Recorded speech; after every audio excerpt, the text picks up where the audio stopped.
Hey everyone, happy Thursday. Welcome to Simply Fun Cocktails. I know I'm a few minutes early today, but hopefully you don't mind.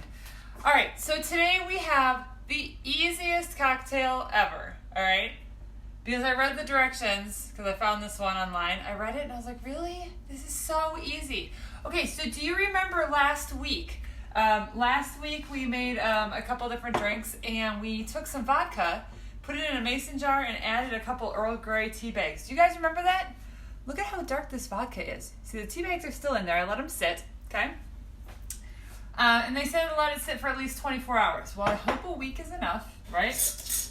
The recipe also said to put two tea bags in about a cup of vodka.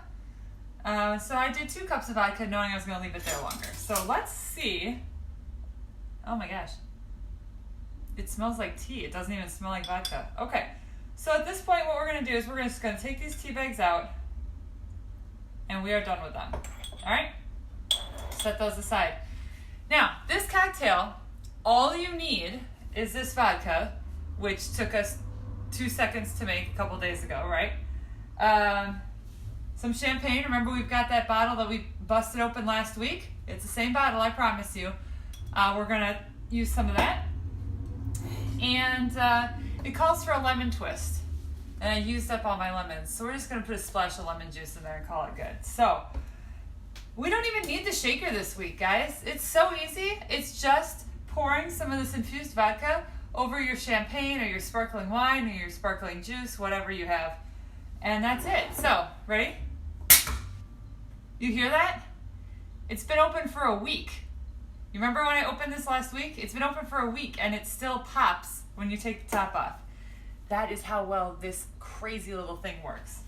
All right. So all we're going to do is we're going to pour a glass of champagne. Yep, you can see it is definitely still nice and fizzy a week later.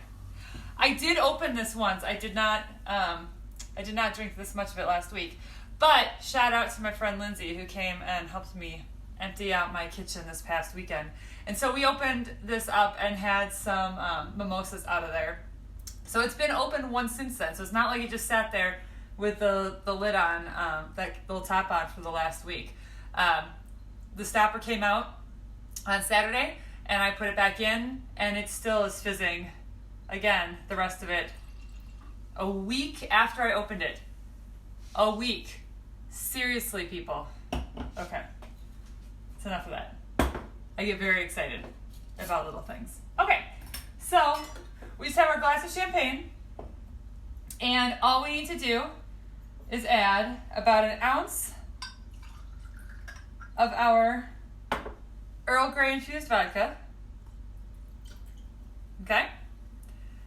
And my champagne's nice and cold, and I'm only adding a little bit of the vodka, so I'm not worried about shaking it. Obviously, you don't want to shake champagne in a shaker. You would have a big mess, okay?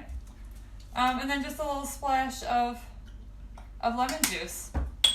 Now, since we are mixing together vodka and champagne, 2 alcohols together, that's another reason why you don't need to shake it in the shaker.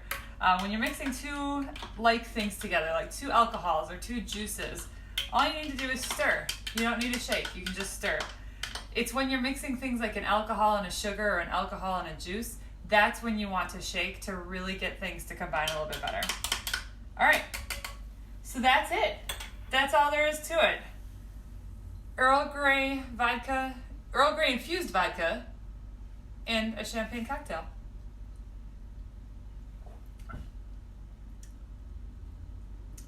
That's actually really good. I wasn't sure what I was going to think about Earl Grey vodka, but it tastes like Earl Grey tea. Pretty sure you could have this for breakfast. Yeah. All right, guys. Thank you so much for joining me this week. We'll be back next week. I don't know what I have in store for you yet, but we'll figure it out. Have a great weekend, everybody. We'll see you next Thursday.